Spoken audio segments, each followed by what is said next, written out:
Sinunod niya o tinupad niya. Siya ay muling bumalik sa Ninive para ano kaya? Mag-sunbathing? Yes. Para ano kaya? Mag-sunbathing, yes. Ano kaya? Ano yung purpose ni Jonas kung bakit nagpunta siya sa bayan ng Ninive? Para ano kaya? Mag-temple kaya doon? Ano kaya? Balik. Sige. Kuya Jen. Bumalik ito. Ng Panginoon. Ayun, palakpakan si Kuya Richard at si Kuya Jen. Yan, sinunod na ni Jonas yung utos ni Yahweh na magpahayag ng salita ng Panginoon sa bayan ng Ayan, di ba tinanong ko kanina na sino sa inyo ang gusto, o di ba, nalaman niyo na yung kwento ni Jonas, sumuway siya, sa pagsuway niya, nakaranas sila ng bagyo, niluwa siya, kinain siya ng balyena. Sino ang gusto maging Jonas sa pasaway? Sino? Wala. Ay, sino naman ang gusto maging Jonas na nandun sa loob ng tiyan ng isda? Ayun, yung madaming ulam dun. Yung isda dun ay, ayaw niya pa din. Ayan. Ay, sino?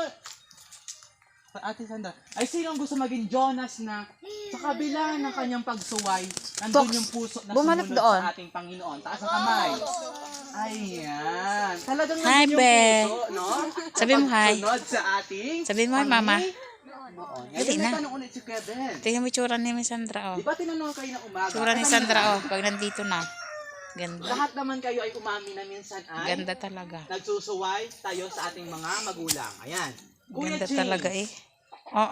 nung pagsuway mo sa ating Kita ka ni magulang, Mama. anong naramdaman mo? Kunyari, Makikita di ba ka ni Mama napagalitan sa ikaw o video. napalo? Videoan Anong mo ako dali. naramdaman mo, Kuya Yung James? maganda. Dali. Natakot. Kuya, Kita mo Kita ba? Kita mo ako? Videoan mo ako yung maganda. Kaya, Richard, ano naramdaman kapag napapagalitan? Malungkot. Ate Sino Tin. yan? Malungkot. Si Ate Tita. Jai. Si Ate Ano yan, Joy. Ate Tita? Ano nararamdaman kapag napapagalitan ni Mama or na pagsasabihan pag hindi sumunod? Yun.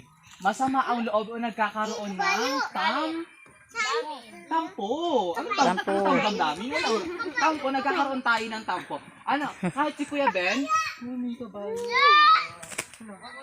di ba? Kahit si Kuya Ben din, Sandra! minsan, hindi din maiwasan na magkaroon talaga ng tampok. Lalo na kapag, kunwari, parang ganito, kunwari, yung bata si Kuya Ben, parang ganito.